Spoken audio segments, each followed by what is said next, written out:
Assalamu alaikum, hurmatly mekendештер, dostlar, жалпы эле кыргызстандыктар, амансыздарбы? Мына сиздер көрүп жаткан жерлер толугу менен бузулуп, тегизделип, бүт керексиз имараттар, бүт мага окшогон уже срогу жетип калган объектилердин баардыгы бузулуп, бул жактар алынып, тегизделиптир. Бул сиздер көрүп жаткан жерлер бул ошо мурдагы шоколад базары. Көпүрөгө дери бошотулган. Эч бир объект, бир магазин же бир кафе, чайкана көрүнбөйт бул жерде.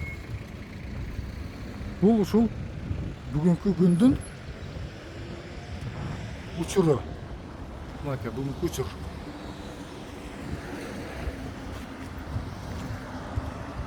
Бүгүнкү күнгө 29 апрель сиздерге көрсөтүп берүүчү биздин максатыбыз бул жерде келечекте эмне болот.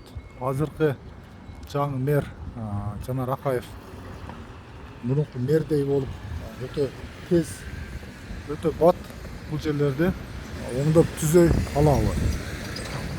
Кече дагы комментарий жазган экенсиздер, аэропортто тартып бердик эле. Жеңишбек Шермаматович Тукторовду аябай мактапсыздар. Ошону менен бирге биз дагы ал кишинин мээнетин, эмгегин өтө катуу колдоп, өтө катуу бештиген баа беребиз. Эл айтса калп айтпайт дейт. Эл болгонун болгондой айтып берет. Жеңишбек агайыбыз бир жылча иштеди, бирок ошо бир жылча иштегендин ичинде 20 жылда болбогон иштерди толугу менен жасап көргөзүп койду. Эгер ал киши өзүнүн срогу менен 5 жыл иштегенде ошол шаар эмне болмок деген ой келет. Сиздерге мына Ак Буранын аркы өзүн дагы тартып берели. Бул жерде мурда билсеңиздер чайкана, бир прашка саткан, кыскасы контейнерлер үйүлүп, бир өтө бангладешский жер болчу бул жер. Көпүрөнүн түбү болуп калат. Бул жактар ошол шоколад базар, памперс саткан, дүкөндөр, кыскасы ошо аралаш болгон бул жерлерчи. Эми мындан караңыздар, сонун болуп жерлер бошотулуп, бузулуп, тегиз жерге айланып калды. Эми бул жерлерде дагы тегиздеп, аллеяларды кылып, бактарактарды тигип, элге бир дем ала турган жай кылып беришсе керек. Ошентип уктук биз дагы. Эми келечекте көрөбүз.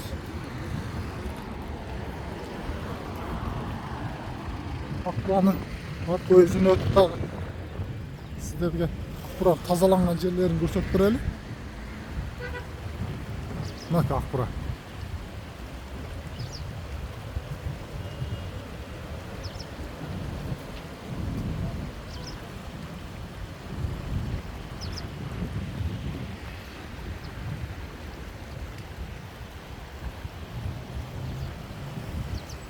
Суу лайка эмнегедир.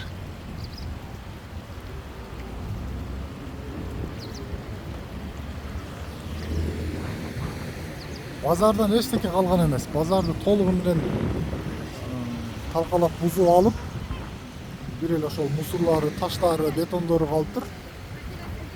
Базарды мындай карасаң бир өтө бардак кылып салган экен элдер дагычы. Эмнегедир биздин элдер барган сайын маданиятсыз адамдар көбөйүп, маданияттуу адамдарды укпай, ушундай бир жакшы эмес көрүнүштөрдү жасай баштады.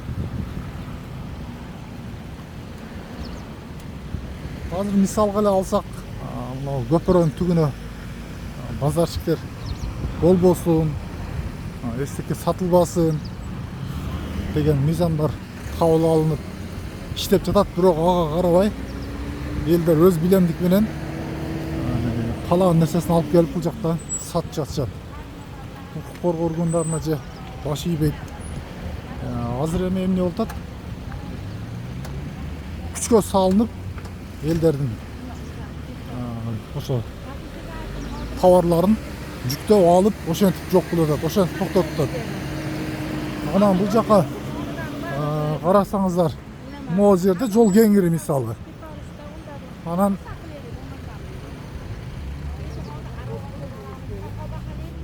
бул жерде ушундай машина унааларды бул жактара коюп коюшат. Элдер өзүнө өзү кыйынчылык жаратып.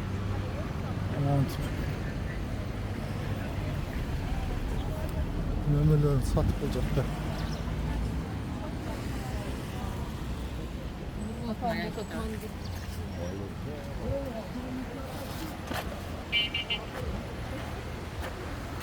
Сол көпүрөнүн түгү. Азыр көпүрөнүн түгүн дагы барып бир сыра карап көрөбүз.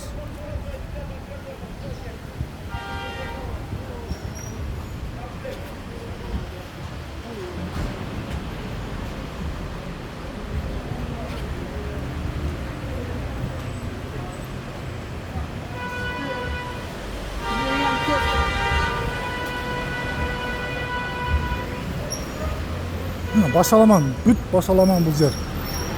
Жол кеңири, өтө кеңири жол эмесе.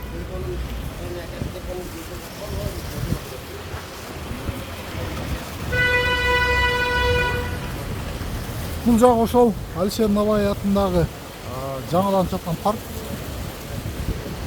Ак Буранын эки четтерин сонун кылып тосуп, коопсуз кылып жакшы. Торчолордон коюп коюптур.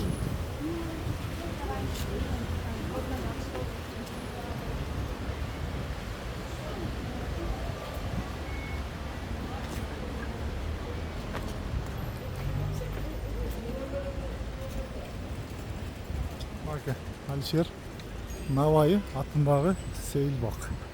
Анан кире берсин эле. Сонун кылып бир аз суу сеуп коюш керек экен. Güllerdi tigip aябай сонун. Могушон торлорду дагы бир аз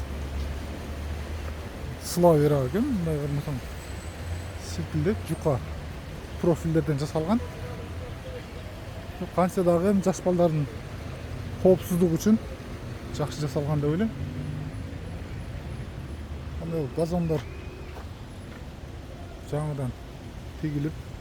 Бул жерде өзүңүздөр билсеңиздер, мурда чайкана, бильярд ойной турган жайлар, теннис ойной турган жайлар болгон. Азыр эми чөптөрдү өстүрүп, газондорду тигип, окшогон сонун бактарактарды эгип коюшуптур. Эми буларды жакшы сугарып, бир аз чоңоюп алганга дери карап коюшса, чоңоюп калат Кудай кааласа.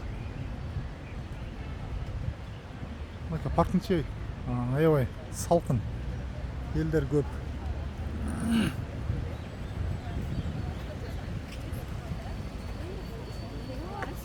Элдер отура турган олтургучтарды жасап, мыкты деңгээлде бирок өтө сонун. Таштан таштаган ар бир жерде урналар каралган.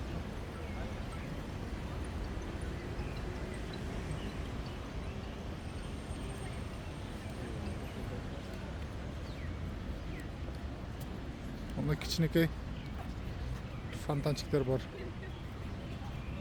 Качан иштейт? Может, мүмкүн иштеп аткандыр булар. Ассаламу алейкум, иштеп атабы уже? Жакын күндөрү бул ишке берилет.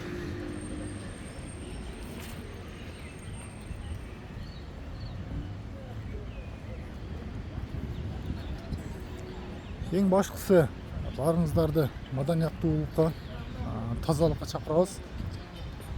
Келип бул жака таштагандан бүт жерде тирлеткенден алыс болуңуздар. Ар бир мындай отургучтун жанында таштаган урналар болот. Ошолорго таштасаңыздар, бул жакта тазалык, бош тазалык эч кыйналбайт эле. Анан паркыбыз дагы таза бойдон тура берет эле.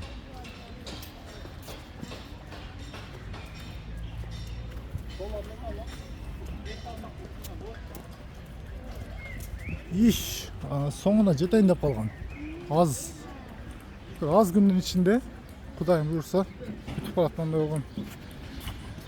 Biraz mayda işler kalıptır. Assalamu alaikum. Ustakeler жақсылар ғой. Өткенде аэропортқа тартканда сіздер сұрадыңыздар эле да. Бұл 1 сантиметрлік таштар деп.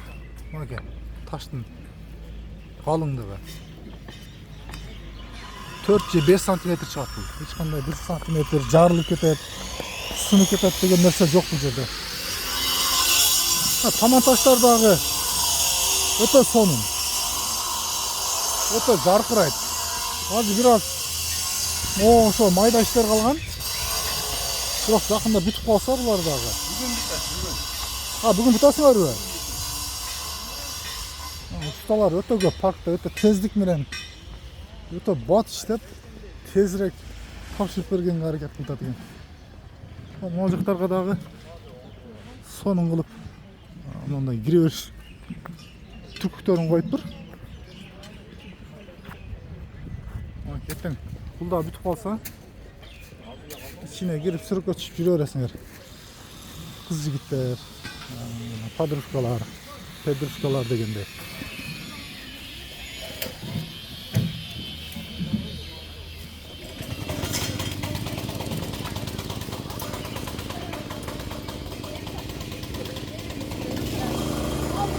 Латок таза, латок бар, эки бетте тең.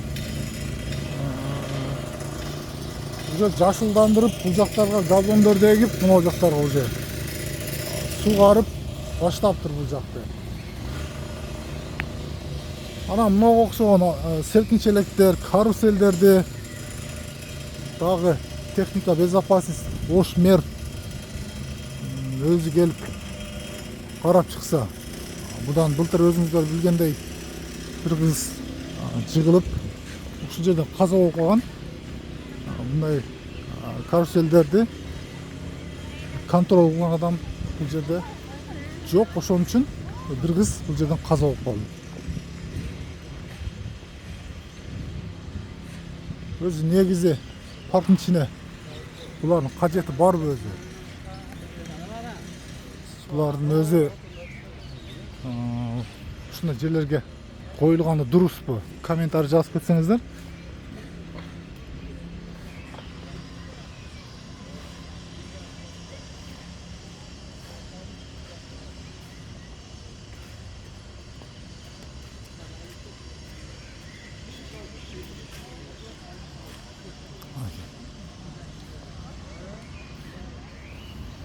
Таман таштар уже бүтөйүн деп калыптыр. Ustaların көпчүлүгү таман таш коюу менен убара.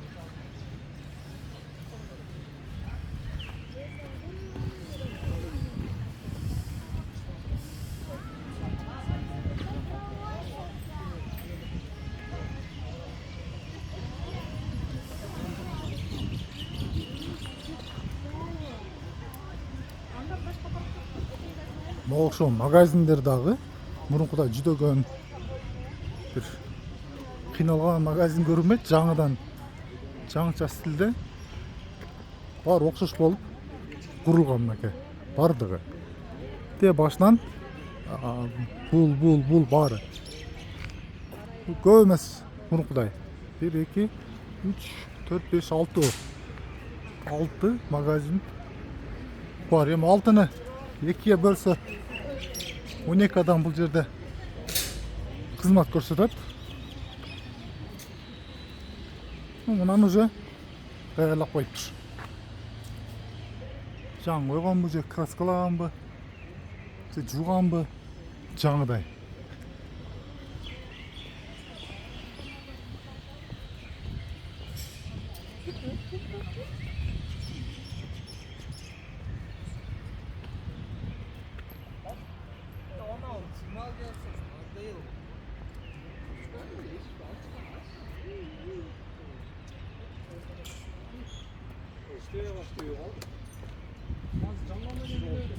Будан түз барып,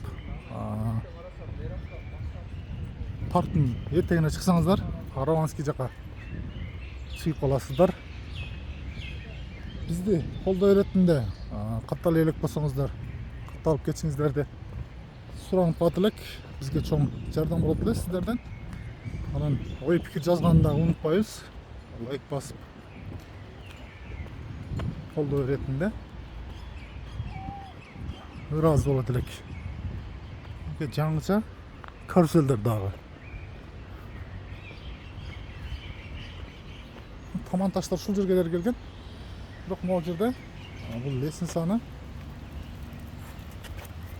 ошол бойдон калтырган эмнегедир. Эми оңдойбу же өчүп келе элекпи?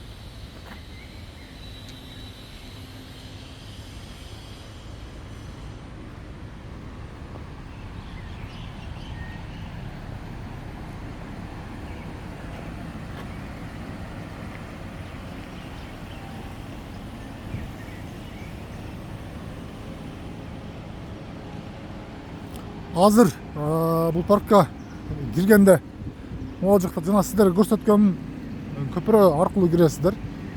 Могу жактагы көпүрөлөрдү толугу менен алып салган. Эч бир көпүрө жок бул жакта. Те башына дейре. Ошого адашып, унагыңыздарды бул жакка алып келип, же наркы башына апарып, убар болуп кайра кайтып келбеңиздер. Ошо жолго кирүү, бул жакка кирүү. Ошо көпүрөнүн гана капталынан киресиздер.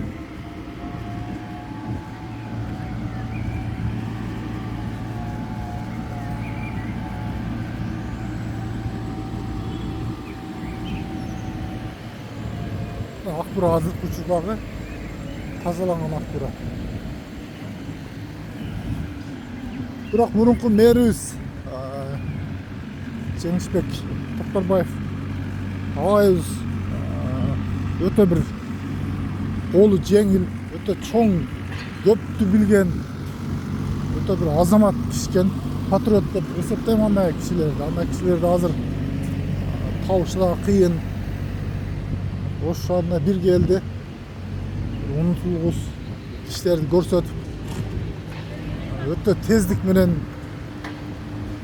түндүр күндүр уктабай иштеп, ишти көрсөтүп атты эле.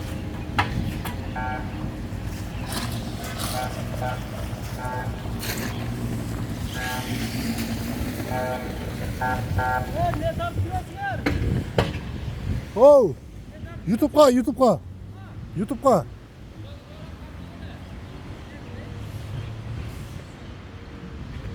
Азыркы мэр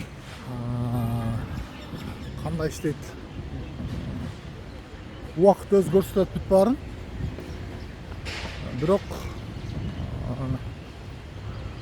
канчалык аракет кылбасын, Жеңишбек Токторбаев баары бир бөлөкчү адам экен. Анын мээнетин, анын ишин көрүп, ошо эле ушундай эл бир адамды ушунчалык бааласа, аны ошол акырына дейин баалап, акырына дейин көтөрмөлөп, ага алкыш айтып, ар дайым колдоп турат. Ал кишинин мага эң жаккан сыпаты эртең менен бир ишти берет дагы. Ошону обедтен кийин же кечинде кайра сурайт эле да. ne oldu, qanday oldu dep kontrol күчтүлөр бүт баарын успет этетилер. Жетишет эле бардыгына. Ал кишиге Алла разы болсун. Ар дайым үй бүлөсүнө, Жеңишбек Тагайдын өзүнө Алла Таалам тынчтыгын берсин, ден соолук берсин. Ош шаарына дагы мэр болуп келишин биз чыдамсыздык менен күтөбүз. Ошол туугандар, аман болобуз, тынч болобуз.